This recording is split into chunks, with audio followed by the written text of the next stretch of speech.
আসসালামু আলাইকুম রহমতুল্লাহি ওয়া বারাকাতুহু। প্রিয় দর্শক, আজকে আমি বুখারী শরীফ এবং তাফসীরের বিভিন্ন কিতাব থেকে সূরা ইখলাস এবং সূরা ফালাক এবং সূরা নাস এই ব্যাপারে কিছু আলোচনা করার জন্য আজকে আছি। সেটা হলো এই তিনটি সূরার আল্লাহ তাআলা অনেক তাসির দেখিয়েছে এই তিনটি সূরার মাধ্যমে। খাস করে সূরা ফালাক এবং সূরা নাস জাদু টনার ব্যাপারে অনেক জবরদস্ত আল্লাহ তাআলা তাকত এবং শক্তি দিয়েছে এই সূরা দুটির ভিতরে। নবী করিম সাল্লাল্লাহু আলাইহি সাল্লামকে যখন ইহুদি জাদু করিয়েছিলেন, তো এই জাদুর আসর নবী করিম সাল্লাল্লাহু আলাইহি সাল্লামের উপরে 6 মাস পর্যন্ত ছিলেন। তারপর নবী করিম সাল্লাল্লাহু আলাইহি সাল্লামকে ওহীর মাধ্যমে আল্লাহ তাআলা জানিয়ে দিলেন যে অমুক কুয়ার মধ্যে তোমাকে জাদু করিয়েছে আর এই জাদুর বস্তুগুলো কুয়াতে রাখিয়েছে।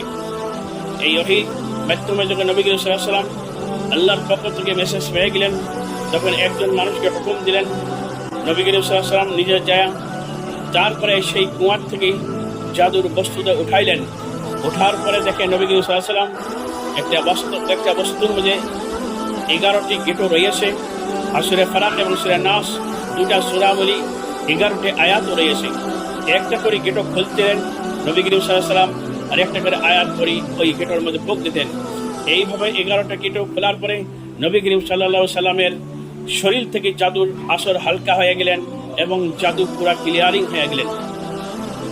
তো এই সূরা দুটোর ব্যাপারে অনেক হাদিস রয়েছে, বুখারী শরীফের সহিহ হাদিস রয়েছে। আব্দুল্লাহ ইবনে খুবাইব রাদিয়াল্লাহু তাআলা আনহু থেকে বর্ণিত রয়েছে যে আমরা একদিন বৃষ্টির মাধ্যমে অন্ধকার রাত্রে নবী করিম সাল্লাল্লাহু আলাইহি সাল্লামকে তালাশ করার জন্য উৎকার জন্য গেলাম। যাওয়ার পরে নবী করিম সাল্লাল্লাহু আলাইহি সাল্লামের সাথে সাক্ষাৎ হলাম। আমরা এই জন্য তালাশ করার জন্য গেলাম যাতে আল্লাহর নবী আমাকে নামাজ পড়ায়। যাই হোক, আমি যখন নবী করিম সাল্লাল্লাহু আলাইহি সাল্লামকে তালাশ করার জন্য গেলাম আর নবীর সাথে যখন সাক্ষাৎ হলো, তখন নবী করিম সাল্লাল্লাহু আলাইহি সাল্লাম আমাকে বললেন, হে আব্দুল্লাহ ইবনে খুবাইব, তুমি বলো। আমি চুপচাপ থাকলাম।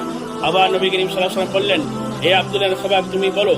আমি তদ্রূপভাবে চুপচাপ থাকলাম। দ্বিতীয়বার যখন নবী করিম সাল্লাল্লাহু আলাইহি সাল্লাম আমাকে বললেন, তুমি বলো, তখন আমি বললাম, ইয়া রাসূলুল্লাহ, আমি কি বলবো?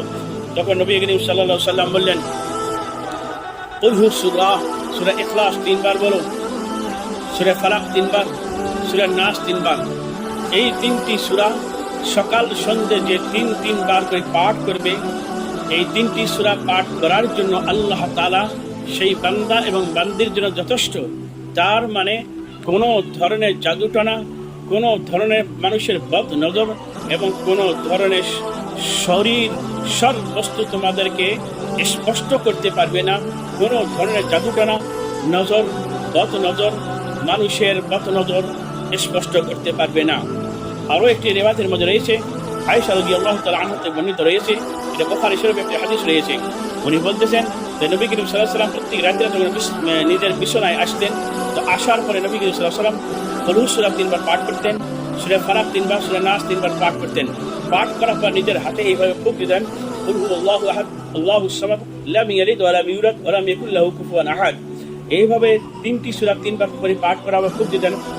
তারপরে মাথার সামনের অংশ, পুরো মুখমণ্ডল এবং সামনের অংশকে এইভাবে হাতকে ফিরিয়ে দিতেন। যতদূর পর্যন্ত সামনের অংশের মধ্যে হাত গেতেন, নবী করিম সাল্লাল্লাহু আলাইহি সাল্লাম এই 3টি সূরা 3 বার করে পাঠ করে হাতের মধ্যে ফুঁক দিয়ে পুরো শরীরকে মলতেন। তো এই জন্য বলতেন যে এই মলার কারণে আল্লাহ তাআলা কোনো ধরনের মানুষের বদনজর এবং জাদুটনা এবং শর থেকে আল্লাহ তাআলা হেফাজতে রাখে, শরীরের মধ্যে টেনশন বা স্পষ্ট করতে পারে না। আরও একটি হাদিস রয়েছে, আবু সাঈদ খুদরী রাদিয়াল্লাহু তাআলা আনহু, উনি বলতেছেন যে নবী করিম সাল্লাল্লাহু আলাইহি ওয়াসাল্লাম সূরা ফালাক এবং সূরা নাস নাজিল হওয়ার আগে আল্লাহ তাআলার কাছে পানাহ চেয়েছিলেন জিন এবং মানুষের বদ নজর থেকে। আর যখন সূরা ফালাক এবং সূরা নাস নাজিল করলেন, তারপরে নবী করিম সাল্লাল্লাহু আলাইহি ওয়াসাল্লাম প্রত্যেক নামাজের পরে মামুল হিসেবে আমল করতেন আর এইভাবে পানাহ চাইতেন না। খাস করে এটা আমরা আমাদের এলাকার মধ্যে বেশিরভাগ মানুষের জাদু টনা করে। মানুষের জাদু কখন করে?